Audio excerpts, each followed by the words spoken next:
Bonsoir à toutes et à tous. Merci d'être venus aussi nombreux ce soir. Un grand merci à Olivier Lagel pour son esprit de résistance et qui nous anime toutes et tous ce soir, plus que jamais. Moi, je vais donc me présenter, Claude Bourdin. J'ai 52 ans, je suis né à Tours, j'ai 2 enfants et je suis engagé dans le milieu associatif, dans les associations donc, citoyennes, sociales, sportives et culturelles. Et puis je suis engagé fortement dans une société coopérative qui, pour les arts, la culture et l'éducation populaire, notamment le bateau ivre. C'était un combat depuis 2010. Et bien évidemment, je suis engagé dans le domaine politique. Je suis non encarté, je n'ai pas l'étiquette politique, mais j'ai été tête de liste au municipal en 2014 à Tours avec C'est autour du peuple. Et donc, avec C'est autour du peuple, pour l'intérêt général des Tourangeaux, on fait des propositions concrètes dans tous les domaines pour l'intérêt général des Tourangeaux. Donc voilà, donc c'est une continuité, mais évidemment, cette élection législative, puisqu'il y a des thématiques qui ont été bien sûr traitées au municipal. Donc, moi, je vais parler plutôt effectivement du volet local, parce que cette élection, c'était une élection nationale, de politique nationale, mais c'est aussi un ancrage local, parce que c'est une articulation entre les deux, pour moi, de mon point. Donc, comme vous le savez toutes et tous, un député élabore et vote des lois. Nous, on souhaite le faire avec Inès, suppléante, on souhaite le faire en concertation permanente avec les citoyens dans un conseil de circonscription. Et nous serons voilà, des députés citoyens qui travailleront sur différents thèmes. Ceux qu'on souhaite en priorité traiter, c'est bien sûr ceux de la solidarité, de l'égalité, de la démocratie et de l'écologie. Alors, bien sûr, il y a des thèmes qui sont sensibles, notamment à Tours, sur cette première circonscription d'Indre-et-Loire. Et je pense notamment à ces 80 personnes qui sont sans abri, tous les soirs à Tours, 80 personnes. Et donc, pour nous, la première des priorités, ce sera d'apporter un maximum de soutien et d'essayer d'aider les structures d'accueil jour et nuit, que sont par exemple le foyer Albert Thomas, que sont la table de Jeanne-Marie, et puis la Barque, qui est un bar associatif. Donc ces structures-là, on sera à leur côté, on fera en sorte de trouver les moyens pour qu'elles puissent abriter tous ces gens pour qu'il n'y ait plus personne dans la rue à Tours. C'est la première, pour nous, des préoccupations. Et puis, on exigera une concertation avec tous les habitants lorsqu'on devra parler d'urbanisme, lorsqu'on devra rénover, supprimer des logements, où il faudra une concertation réelle avec les habitants. Donc par exemple, il y a un sujet sensible à Tours, actuellement, il y a une réunion qui se passe d'ailleurs en face, au Palais des Sports, et qui, en fait, c'est l'ANRU, l'Agence nationale de l'ANRU, qui a un programme de destruction de logements sociaux, de 450 logements sociaux, pour faire après des logements privés, c'est-à-dire c'est une gentrification. Et là, à ce moment-là, ce sera des logements privés, puisque dans le corridor du tramway, on souhaite mettre plutôt des gens qui ont plus de moyens. Et les pauvres, on les enverra à Tours-Nord sans leur demander leur avis. Ils n'auront pas de choix de rester en centre-ville. Donc évidemment, ça c'est des thèmes majeurs pour nous. On défendra aussi tous les transports écologiques, et notamment la gratuité des transports publics à Tours et dans l'agglomération. C'est possible. Il y a 20 villes en France qui l'ont fait, donc on fera en sorte que les moyens soient trouvés pour mettre en place cette mesure phare qui aura bien sûr des effets induits sur la qualité de l'air, on le sait très bien, qui est de plus en plus mauvaise dans l'agglomération tourangelle. Il y a des pics de pollution de plus en plus importants, il y a de plus en plus d'accidents de voiture, donc ça a aussi des conséquences sur la sécurité. Donc voilà très rapidement les quelques thèmes que je voulais aborder. Les priorités aussi, bien sûr, c'est tout ce qui est démocratie locale, puisque nous, on préconise des référendums décisionnels locaux, pour les grands projets notamment, et puis des audits citoyens des finances locales. Donc ça, c'est aussi une chose importante qu'on veut défendre localement. Donc voilà, je vais laisser la parole maintenant à ma suppléante, Inès, qui va pouvoir poursuivre. Merci. Bonsoir. Alors, je m'appelle du coup Inès Yamba Tambekissa. J'ai 23 ans et je suis donc étudiante en droit à la faculté de droit de Tours. Alors pour moi, la politique, c'est tout nouveau. Hein. Et l'engagement politique, pour ma part, est venu surtout d'un agacement de la société dans laquelle on vit. Un agacement parce que je pense, et c'est pour ça que je suis dans cette ligne de fil de la France insoumise, qu'il est temps qu'on remette l'être humain d'abord. Dans cette mouvance de mettre l'être humain d'abord, je vais vous parler un petit peu des droits procréatifs. Les droits procréatifs, ce sont les droits qui permettent à chacun et chacune de choisir d'avoir ou de ne pas avoir d'enfants. Et dans cette idée de protéger les droits procréatifs de chacun, la France insoumise propose d'inscrire l'interruption volontaire de grossesse dans la Constitution. Ça peut paraître beaucoup, mais il ne faut pas oublier que c'est un droit pour lequel on s'est battu, et c'est un droit pour lequel on se bat encore, car partout en Europe, la possibilité pour une femme de mettre un terme à sa grossesse est remise en cause. Mais les droits procréatifs, c'est pas seulement l'IVG, c'est également l'information et l'accès aux méthodes de contraception. C'est quelque chose qui est très important parce que l'impossibilité pour une femme d'avoir accès à ces méthodes de contraception, d'avoir accès à des soins médicaux qui sont spécialisés par sa condition de femme, ça constitue une violence. Nous sommes dans une société qui, encore aujourd'hui, n'est pas à même de mettre en place une égalité homme-femme. Et c'est pour ça qu'on se bat, et c'est pour ça que je continuerai de me battre. Je vais terminer très rapidement avec un sujet qui me concerne beaucoup et qui concerne beaucoup cette première circonscription de Tours. Dans la première circonscription de Tours, on a le TGI, donc le tribunal de grande instance, qui a rendu une décision qui reconnaissait le sexe neutre. La semaine dernière, la Cour de cassation n'a pas reconnu ce sexe neutre. Je pense que c'est une discussion que nous devons avoir, parce que considérer que nous naissons soit avec un sexe d'homme, soit avec un sexe de femme, c'est une erreur. Donc le droit, et nous devons mettre en place des lois, une possibilité pour ces personnes-là de se voir reconnaître dans notre société pour le sexe qui est le leur, c'est-à-dire un sexe neutre. Je vous remercie.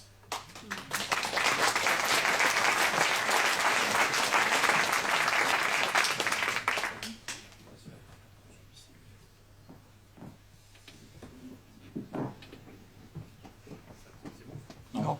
Oui, ça va ? Oui, super. Eh bien, écoutez, bonsoir à toutes et à tous. Je remercie encore Olivier Agel tout à l'heure pour son grand cœur et la manière dont il a eu d'intervenir sur la question du chômage et de la soumission.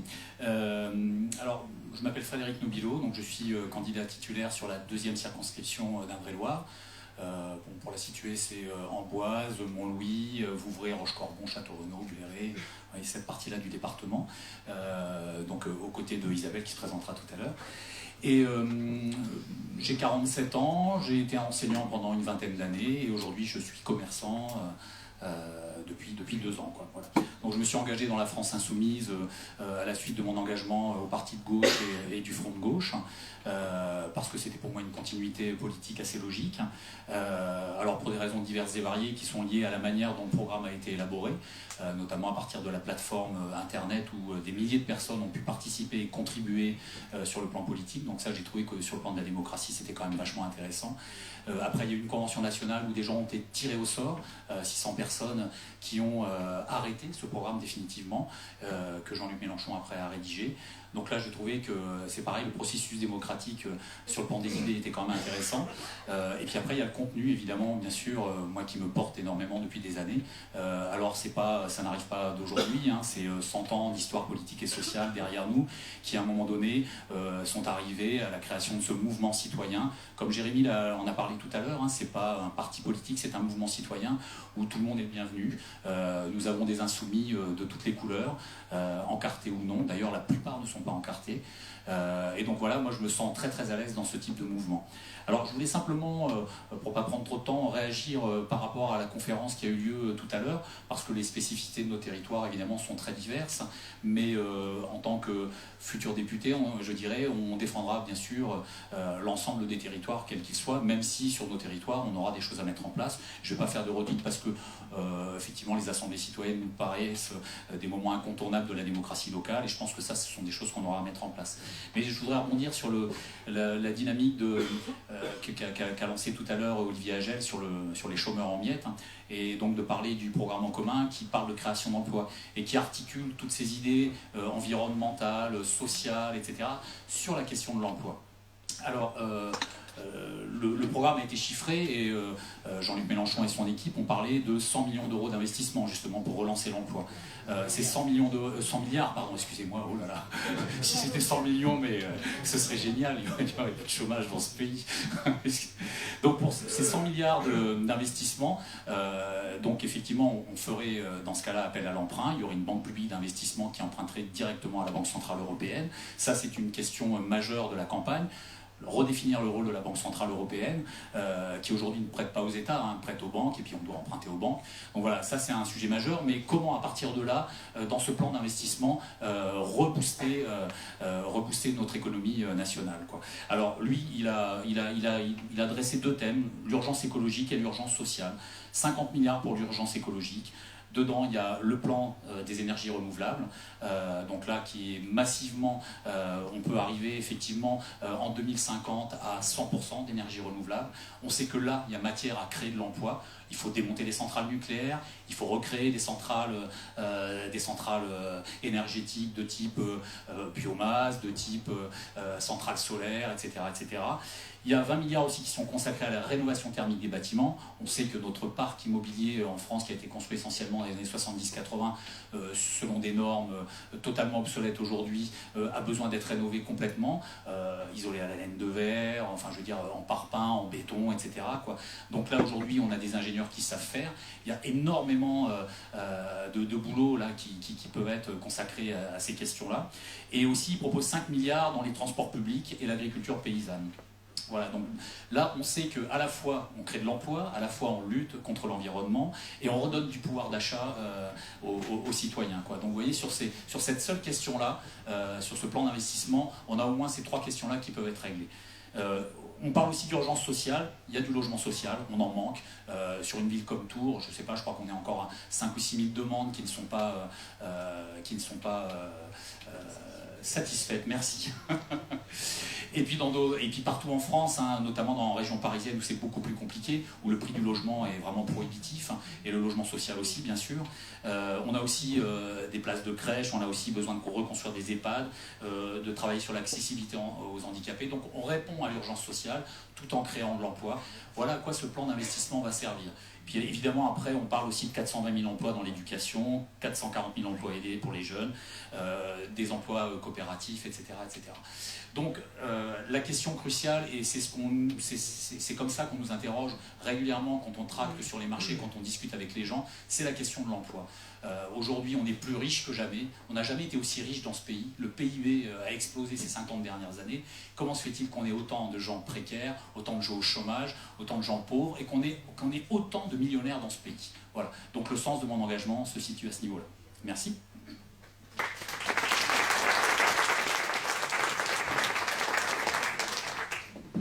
Bonjour, alors moi je vais faire assez bref, hein, puisque pas mal de choses ont déjà été dites. Je me présente, je m'appelle Isabelle Boutour, j'ai 56 ans. On m'entend pas? Voilà, je me présente, je m'appelle Isabelle Boutour, j'ai 56 ans, c'est la première fois que je m'engage en politique.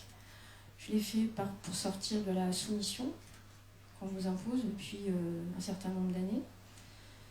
Tous les divers candidats que nous sommes ici, je pense que nous sommes tous réunis autour d'un programme, réunis par un programme, et par la volonté surtout d'obtenir une majorité à l'Assemblée nationale. Je crois que notre volonté, elle est là, que pour ça nous avons besoin de vous tous, au sens large, vous et les autres. Donc allez chercher les autres et revenez vers nous.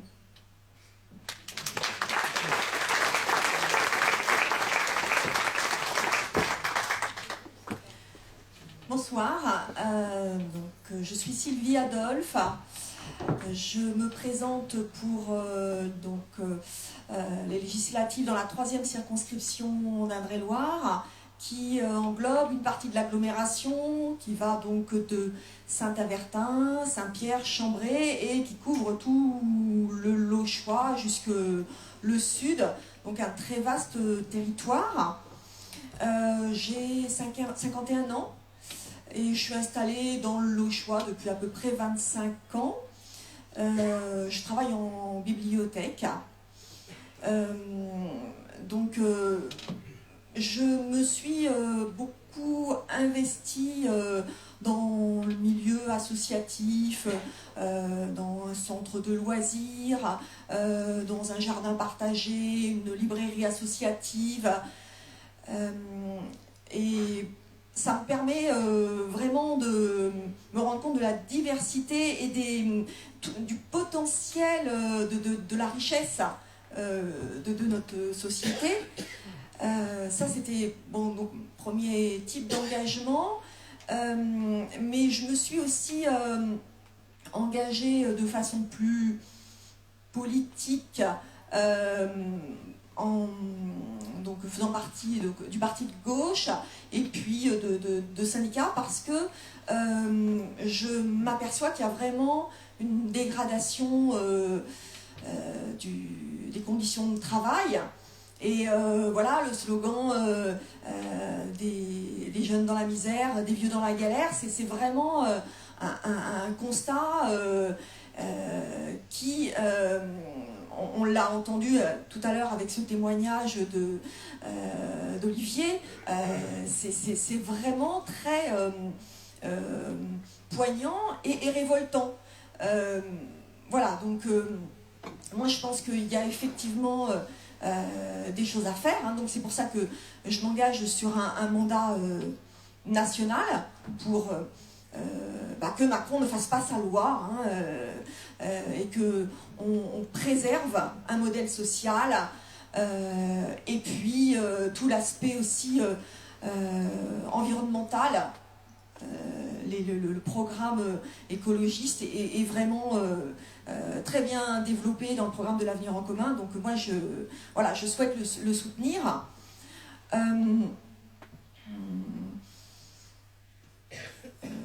Alors, sur le plan local, on va dire, je suis dans l'Auchois, plutôt un territoire rural où il y a vraiment beaucoup de potentiel. Il y a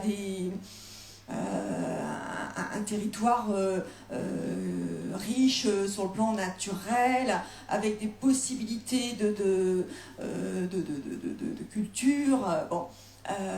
Sauf que tout ça, il ne faut pas le laisser à l'agriculture industrielle.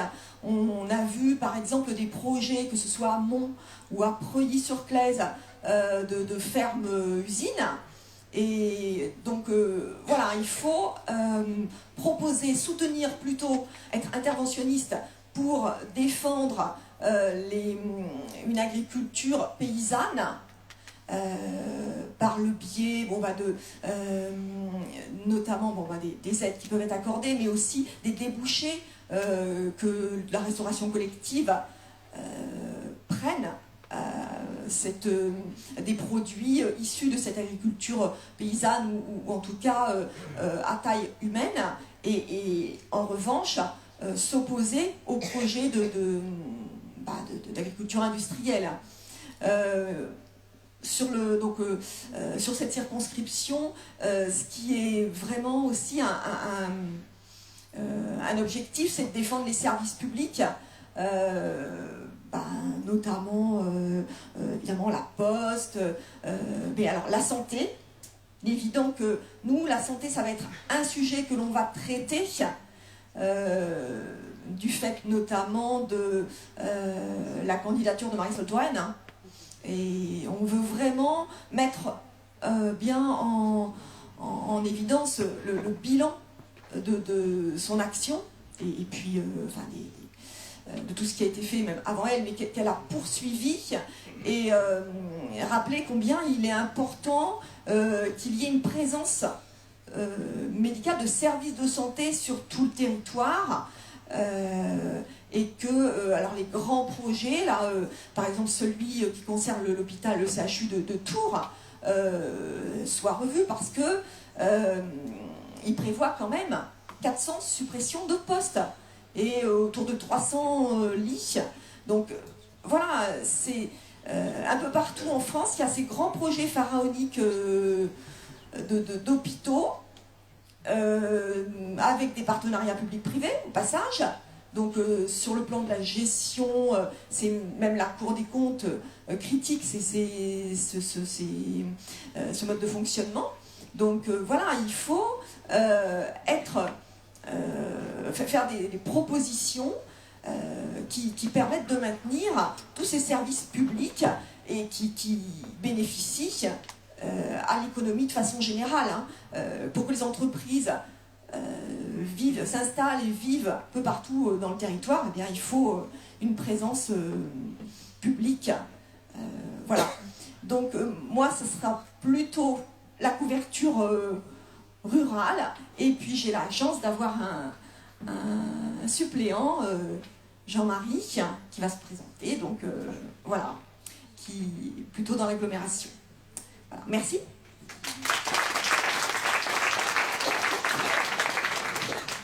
Jean-Marie Bonnet, ça va m'entendre? Voilà. Jean-Marie Bonnet, donc retraité de la fonction publique d'État. J'étais directeur de la jeunesse et des sports dans ce département. Donc en tant que chef de service de l'État, j'ai fait montre de la plus grande prudence et obligation de neutralité. Ma seule incursion étant dans une association d'éducation populaire tournée vers l'action. Voilà. Avec elle, nous avons fait un certain nombre d'actions, et depuis que les massacres et les souffrances de la régression générale des politiques publiques, la RGPP de Sarkozy, qui a occasionné une souffrance, je ne sais pas s'il y a beaucoup de fonctionnaires dans la salle, mais une souffrance inadmissible de la part des agents, qui m'a aidé à prendre un coup de pied dans le cul, ma retraite plus tôt que prévu. J'ai donc trouvé une liberté nouvelle dont j'ose abuser depuis que je suis retraité. Donc comme militant, je suis au parti de gauche, j'y suis toujours, je n'y fais pas grand-chose d'ailleurs, mais j'y suis, donc je cotise. Mais surtout, mes axes d'implication, c'est Notre-Dame-des-Landes, d'un côté, et de l'autre côté, les grands marchés transatlantiques et les traités de libre-échange, qui sont d'une part, qui sont un suicide de l'Europe, et qui, d'autre part, relancent un processus de colonisation des pays de l'Afrique parfaitement scandaleux.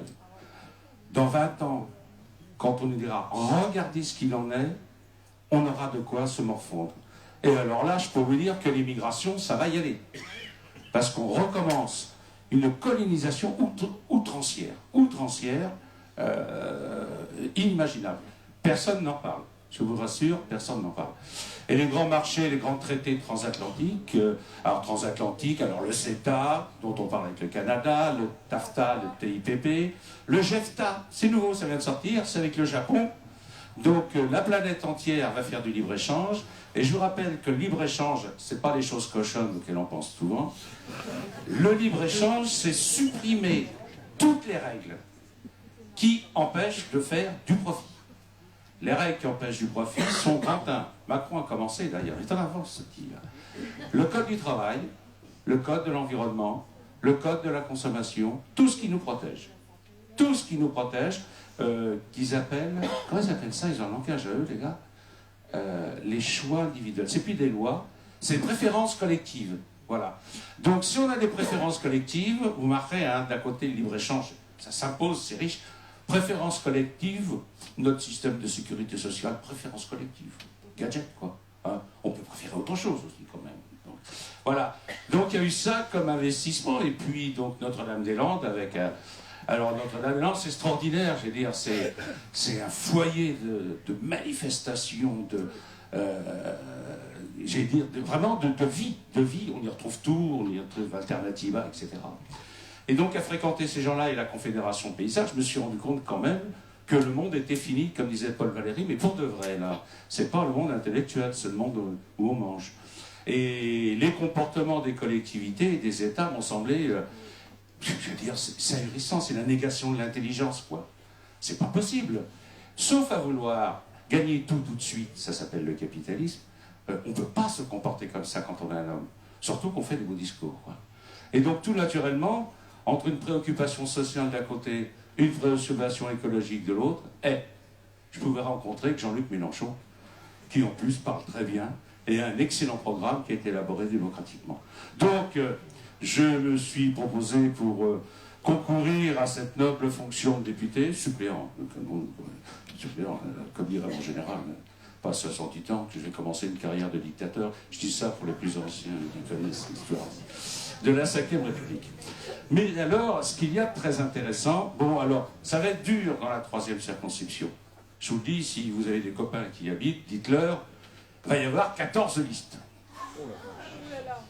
Donc, il n'en faut qu'une qui gagne. Devinez laquelle.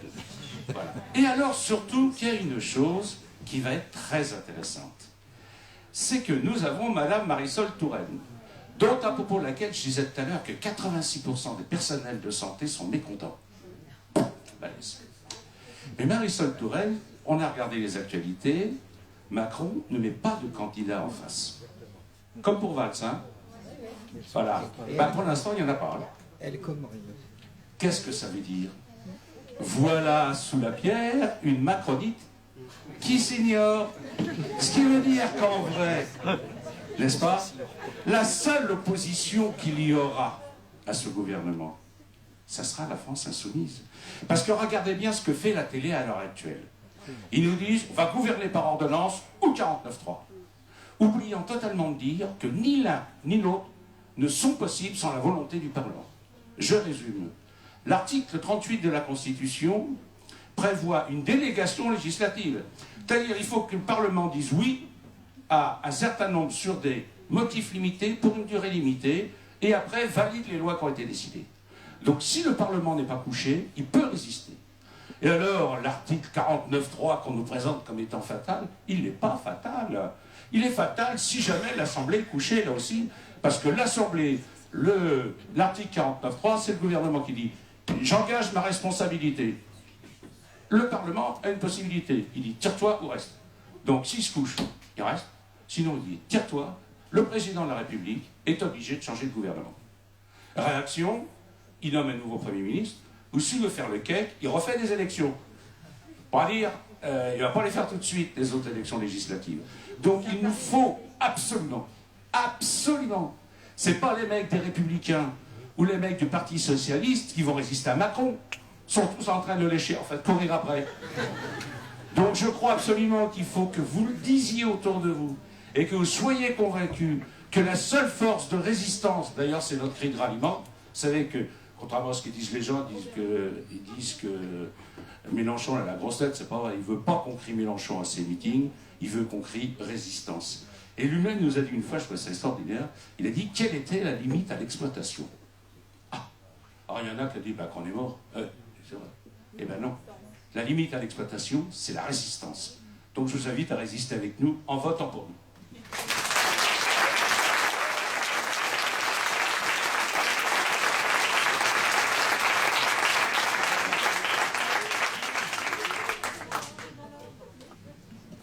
Bonsoir à tous et merci d'être restés jusque-là. Vous êtes bientôt cuits, je pense, tellement il fait chaud. Je suis désolée, on ne peut pas ouvrir.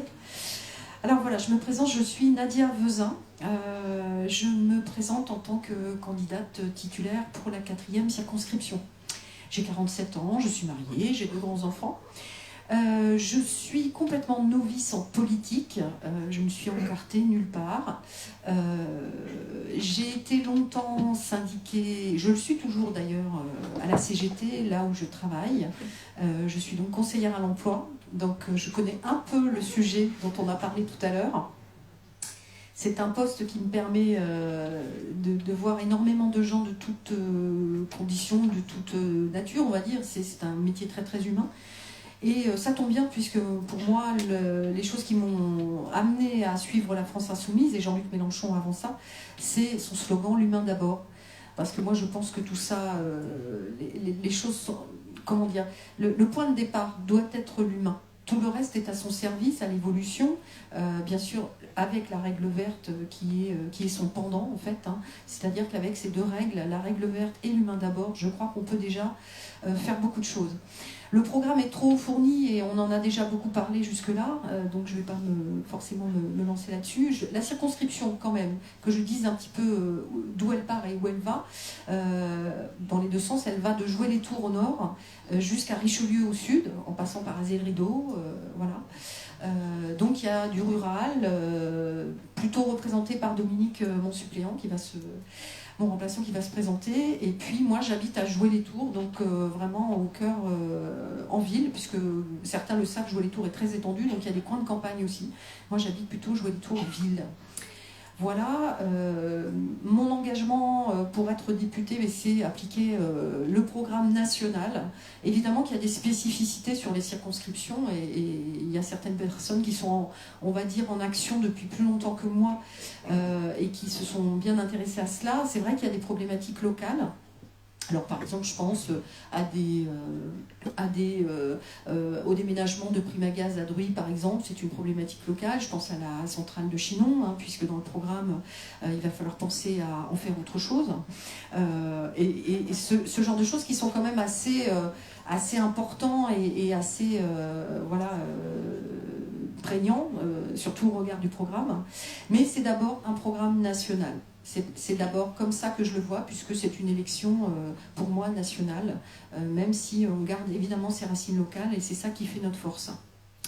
Voilà. Je ne pense pas oublier quelque chose. Je n'ai pas fait mes 5 minutes réglementaires. Ils en ont pris plus, on va faire une moyenne. Merci à vous.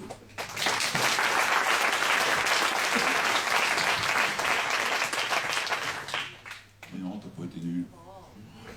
Je veux rassurer. Bonsoir, moi je m'appelle Dominique Bouillon, j'ai 57 ans, je suis marié, nous avons 2 enfants étudiants, très loin, mais étudiants qui coûtent très cher.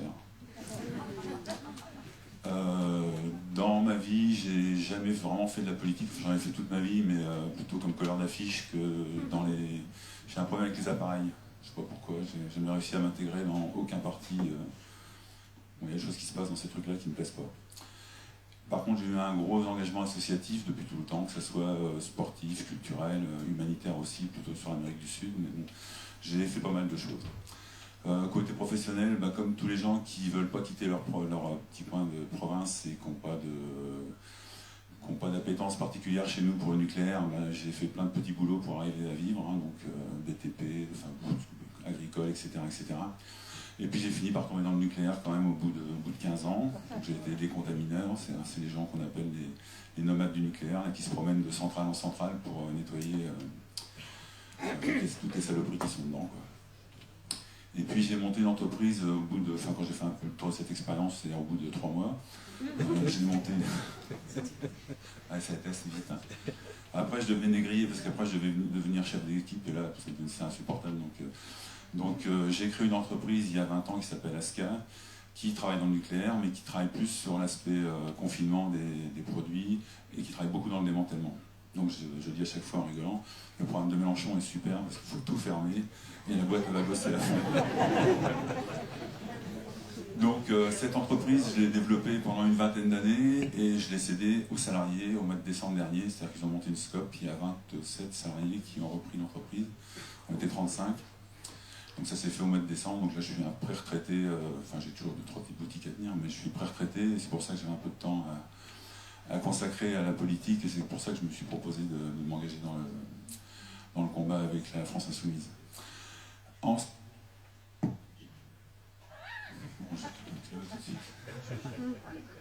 Je vais redonner la parole tout à l'heure, parce qu'elle a oublié un truc.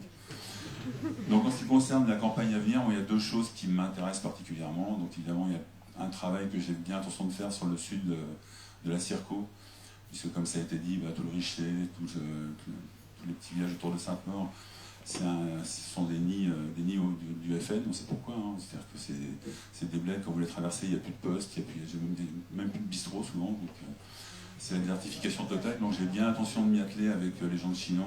On n'est pas super riche en personnel sur le sud, mais on va essayer d'aller bosser là-bas, parce que je suis persuadé qu'il y a des réservoirs de voies là-bas aussi, et qu'il faut qu'on aille les gratter.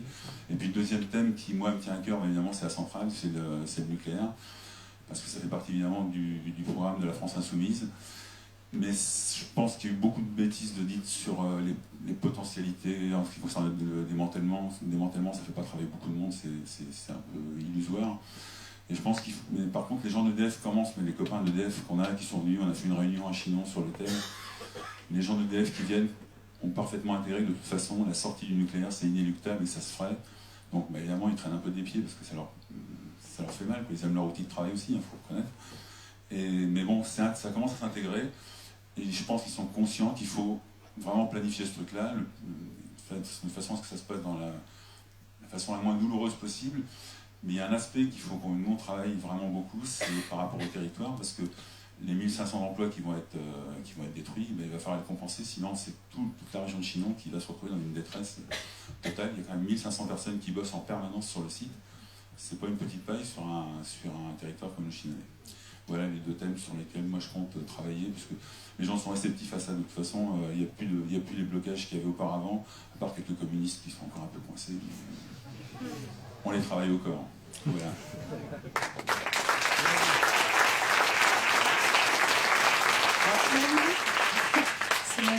C'est la minute de Madame Cyclopède. En fait, c'était simplement pour vous dire, tout à l'heure, je suis embêtée parce que j'ai pas dit tout ce que je voulais dire, que je préparais depuis le début de l'intervention.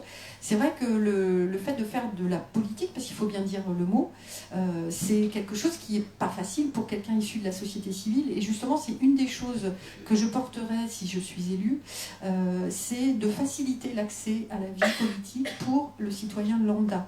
Parce que par exemple, on voit beaucoup de gens issus du secteur public, et c'est bien parce que c'est voilà, mais beaucoup moins de gens du secteur privé par exemple, parce qu'on peut estimer qu'on prend un risque. Et j'aimerais renforcer la possibilité pour tout un chacun de s'investir dans la vie publique, dans la vie politique, pour ensuite revenir à la sphère privée. Voilà, et que ça se fasse de façon plus facile et moins dangereuse pour les salariés. Voilà, c'est tout ce que je voulais rajouter. Et également, faites, tout à l'heure on l'a dit, mais c'est très important, on a besoin pour gagner ces élections, cette majorité parlementaire, on a besoin que vous investissiez et que vous en parliez autour de vous. Si ce n'est pas déjà fait, vous pouvez vous inscrire sur le site JLM 2017 et ensuite vous inscrire à un groupe d'appui. Si le groupe d'appui est plein, parce qu'en fait ce sont des petits groupes pour faciliter les échanges, on peut en créer un autre, mais on a besoin de gens sur le terrain, ça c'est très important. Alors chacun peut contribuer à mesure de ses possibilités. Ça peut être un collage d'affiches, ça peut être un tractage de marché. Mais voilà, on a besoin de vous. Merci.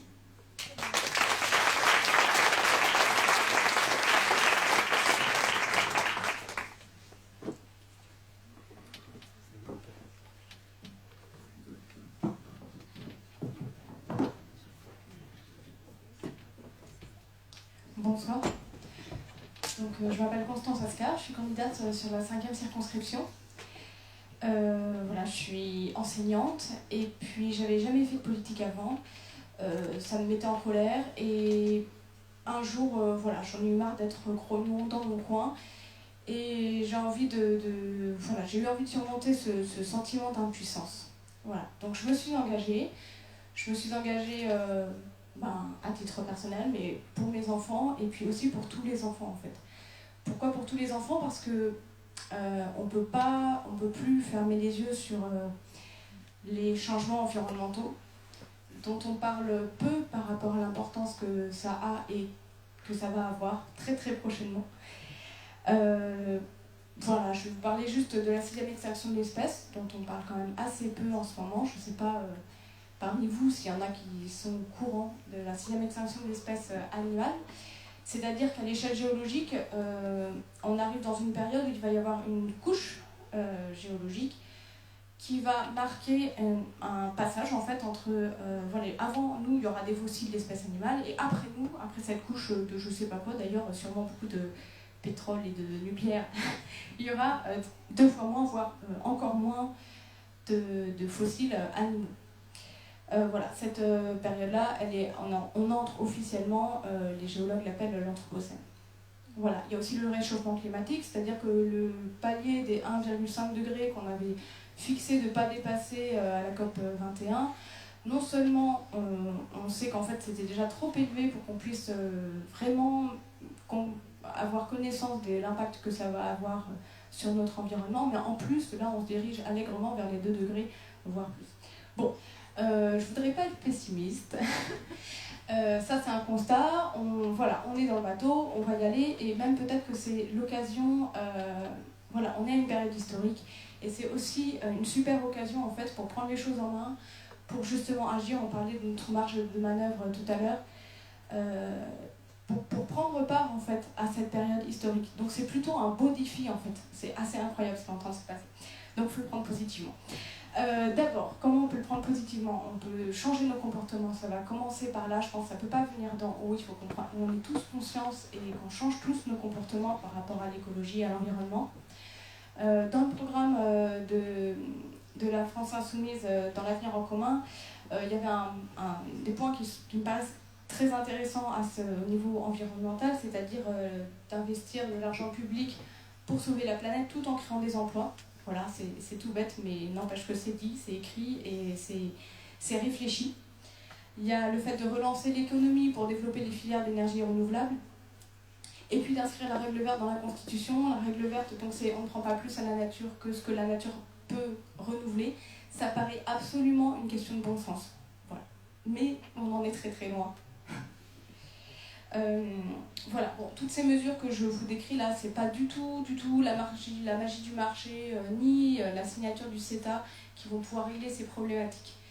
Donc, nous, qu'est-ce qu'on a comme marge de manœuvre? D'abord, d'avoir un maximum de députés France Insoumise à l'Assemblée nationale pour contrer cette dynamique ultralibéraliste là qui va d'Emmanuel Macron. Ça, c'est vraiment un point essentiel parce que là, on s'est arrêté au premier tour sur les présidentielles, mais la bataille n'est pas du tout perdue.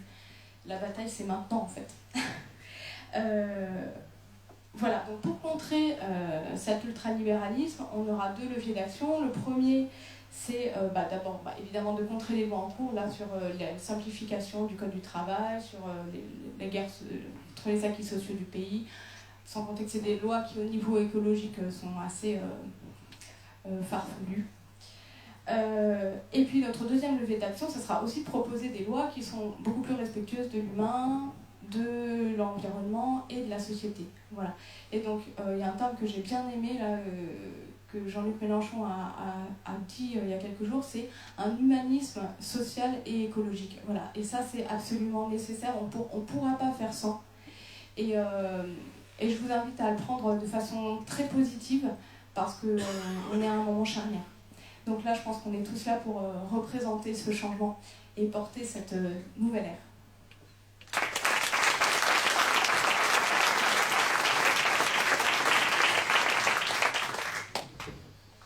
Bonsoir à toutes et à tous. Donc, moi, je suis Stéphane Renaud, j'ai 46 ans, je suis le candidat suppléant de la 5e circonscription avec Constance. Je suis, moi, dans le transport routier depuis très très longtemps. J'ai fait toute ma carrière quasiment dans le transport routier, conducteur et logisticien. Bon, peut-être aller voir Olivier pas tard, parce que là, mon employeur m'a gentiment remercié après 12 années d'exploitation, mais bon, ça c'est un autre sujet. Ensuite, pour le programme, je pense que les amis en ont tous fait le tour sur les différentes circonscriptions. Donc moi, je ne vais pas m'arrêter là-dessus. Étant le logisticien de l'équipe, je vais vous parler de ce que Nadia a commencé à faire, notamment des actions qui vont être envisagées sur le terrain dans toutes les circonscriptions. Alors il faudra vous rapprocher de chaque circonscription pour pouvoir envisager la suite et nous aider. Sachant que dans un mois d'ici, la campagne sera finie, et elle sera même finie, on aura même déjà tous voté normalement. Hein. Donc ça va aller très vite. Donc faut pas se disperser, il faut rester groupé. Et puis et s'organiser autant que faire se peut. Il y en a qui ont démarré un peu plus tôt que d'autres. Nous, c'est notre chance sur la 5e circonscription, on a démarré très tôt la campagne, depuis le mois de novembre, me semble-t-il. Donc ça, c'était une grande force pour nous, une grande force, sachant qu'en face, c'était à l'époque Philippe Briand, qui est toujours, lui, notre député, qui, pour le coup, ne se représentera pas pour notre circonscription. Mais au-delà de ça, on a quand même besoin de tout le monde. Jean-Luc Mélenchon l'avait très bien dit, il a fait sa part de boulot, à nous de faire la nôtre maintenant. Et nous, encore une fois, on ne pourra pas y arriver tout seul, on a besoin de tout le monde. Et ça, après, je vous invite à la fin de cette réunion, ou même ensuite avec nos coordonnées sur toutes les circonscriptions, de rentrer en contact avec nous, soit les titulaires, soit les suppléants. Vous avez différents contacts et n'hésitez pas. Donc c'est des actions de boitage, c'est des actions on fait du tractage aussi. Les tractages, ça peut se faire aussi dans des usines, des grandes usines, des hôpitaux. On a plein de choses sur le département qui sont porteurs. Et ces actions-là peuvent aussi, au-delà de ceux qui ont voté Jean-Luc Mélenchon pour les présidentielles, ramener encore des abstentionnistes et ou des jeunes qui n'auraient pas voté même aux présidentielles. Donc il y a encore de l'abstention. On a épluché les chiffres pas mal. Et il y a quand même pas mal d'abstention, donc c'est vers ça qu'il faut aller voir. Ne pas laisser tomber, bien sûr, toute sensibilité de gauche qui voudrait nous rejoindre. On accueille tout le monde, bien entendu. Et tout ça autour de notre programme. Donc le programme, je vous dis, les amis en ont bien parlé. Et c'est là-dessus qu'il va être très important d'axer nos actions pour les 30 jours à venir. Ça va être très court, ça va être très dense. Et donc vous serez tous et toutes les bienvenus. Voilà. Et ici, moi, pour information, donc je peux déjà vous annoncer les prochaines grosses actions. Donc sur la 5e circonscription, c'est 4 réunions citoyennes. On en a déjà fait pas mal jusqu'au jour d'aujourd'hui. Les plus grosses vont être Saint-Cyr, Tournord, Fondette, et la prochaine c'est Bourgueil pour le 17 mai. Et en parallèle de ça, j'organise dès le 16 mai sur la 5e circonscription, donc là ça nous concerne nous, moi et Constance, c'est des caravanes soumises. On en avait fait une à Tournord, en bas du Beffroi, au pied du Beffroi, et on va refaire la même chose. Ça peut peut-être donner des idées aussi aux camarades des autres circonscriptions. On va faire 11 caravanes sur la 5e circonscription pendant les 30 jours. Voilà, en essayant de rassembler le maximum de monde. Tel est notre pari.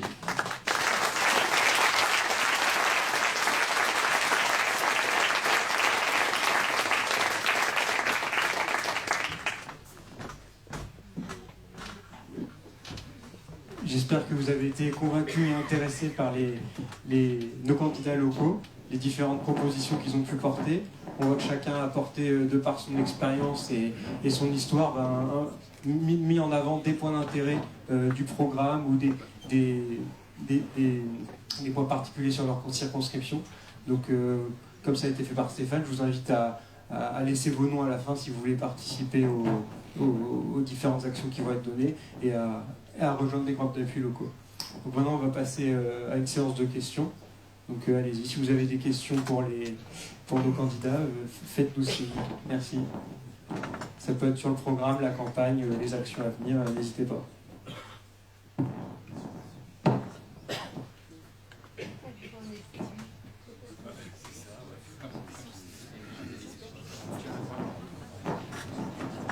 Peut-être que en fait, son micro, ça peut peut-être marcher si je parle assez fort. Jean-Luc Mélenchon, c'est parti. Je suis pas un converti, je m'intéresse juste à comment je vis, qui vit.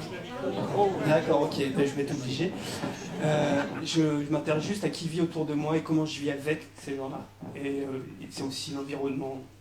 Et du coup, moi, ce qui m'intéressait beaucoup, en fait, c'était toute cette histoire de 6e République, redéfinir le contrat social, redéfinir la manière dont les choses sont décidées.